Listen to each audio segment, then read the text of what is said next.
Now we get to Toy Story 3, the one I actually have very vivid memories of actually watching, the first year it actually came out, because this one came out in 2010. It was 11 years after the second one. And everyone thought that Toy Story was dead, and then out of absolute nowhere, Toy Story 3 happened. And would you believe it if I told you that it was pretty good? Andy is older, much like a lot of the people watching this movie were older compared to whenever they first watched the original Toy Story. And he is moving to college. He hasn't played with the toys in a few years. They've just been in boxes and they haven't really been touched in quite some time. And you can definitely tell that this movie is definitely trying to tackle that more of, well, kind of like what it did in the last movie, where it tried to tackle that more of like I guess the darker side of being with someone, well, as a toy and stuff, having a kid and someone there because they grow up and they grow out of you and stuff like that. His mom starts to kind of say, like, maybe you should get rid of these old toys, you don't play with them anymore, blah blah blah, I don't know, maybe you should donate them. And, well, Andy does just that. He grabs the garbage bag, puts all the toys in there, saves some of them. I think he puts Woody in his college box because he needs to store whatever he's taking to college and whatever he's gonna put inside the attic. And you think that Andy's throwing it away. You think Andy's gonna throw them away because they're inside a garbage bag, but no, he grabs the ladder and goes up to try and go to the attic or whatever. But unfortunately gets stopped by Molly because Molly needs something from him. And he just leaves the trash bag in the middle of the floor, and of course, his mother thinks that it's trash, and she puts it on the curb. You get a fun little cameo, I guess, from Sid. At least some people think it's a cameo from Sid. He's apparently the garbage guy. And the toys narrowly escape from being inside of a garbage truck and being crushed. But the toys think that Andy threw us away, so they go into a box that's marked Sunnyside, as it's going to a Sunnyside daycare for toy donations. You start to see Sunnyside, and it's some beautiful place, and it's so good. I mean, with a name like Sunnyside, nothing terrible could be happening. Nothing corrupt, nothing crazy or anything, right? Right? No, this is Pixar, and this is Toy Story. There's gotta be conflict at least somewhere. And that conflict comes in the form of a pink bear by the name of Lotso. Welcome to Sunnyside, folks. Lotso seems like a nice person, seems like this, seems like that, but in reality, he's a cold-hearted teddy bear who is cuddly on the outside, but once you get deep down into him, he's evil and stuff like that. I just love the irony of that. Just like a cute ass teddy bear, he's like little pink and stuff, and he looks all precious and stuff, and then all of a sudden, he just inside he just hates everything. But Woody escapes the Sunnyside daycare before anything bad happens to him. He runs into a kid named Bonnie. Oh wait, I mean foreshadowing. And apparently goes to her house and stuff and meets all the other toys and stuff. And then we hear what happened to Lotso and why he's like the way he is. Lotso had Daisy.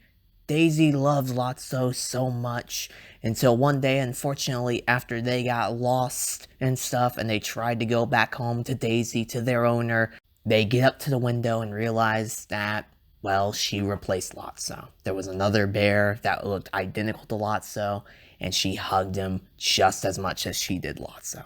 This made Lotso angry. This made him fill up with rage. She replaced us! And I like that. I like that scene a lot. It was very, very good, very emotional. Like you say, they're going for a more darker tone with this movie. Everything down to the rain and just everything like that. And Lotso telling Big Baby that she don't love you no more. There's something so incredible about it. I just love it. It's great. I'm going into major spoilers. I'm sorry. This movie is a lot bigger than the other ones, isn't it? It's like, I'm already like 10 minutes in, and it's not even like, I don't think I've ever gotten this far in any of these recordings. But yeah, basically, there's like a little like climax for Sunnyside. I'm just gonna stop like, telling the story word for word.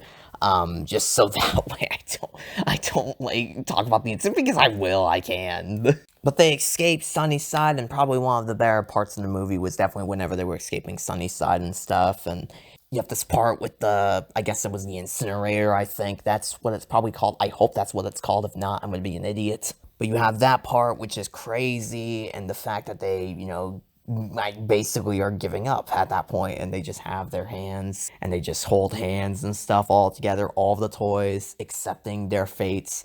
But then the claw comes and rescues them.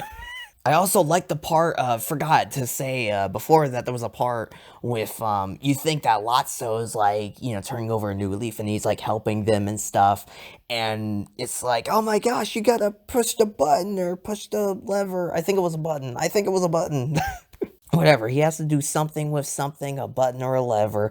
And he basically just kind of says, fuck you to Woody. And just dips, just escapes. He's out of there and leaves them to whatever fiery demise that they might have. Where's your kid now, Sheriff? Then, of course, the ending happens. And the one part that everyone remembers from this movie is the ending. The actual ending. Not the climax, but the actual ending itself. Which is, of course, Woody and all of the toys getting into the boxes. Woody thinking that he's going to college or whatever with Andy to live over with Andy at the college or whatever, and the toys going in to a box, and the toys going into a box that I think is linked to the attic. Woody grabs a little Sharpie, and I already said it was foreshadowing. He puts the address of Bonnie's house on the box, and you see him get into the college box to have those toys be taken over to Bonnie. I love the entire scene of just Andy explaining to Bonnie each and every single one of these toys, just like ending it. It was one of those moments. It was probably the first time really in a animated film where I really felt emotion in a way that I've never really felt before with anything like that. Toy Story 3 was definitely my earliest memory of feeling something in a movie. That was definitely something that I felt. That wasn't joy, happiness, laughter.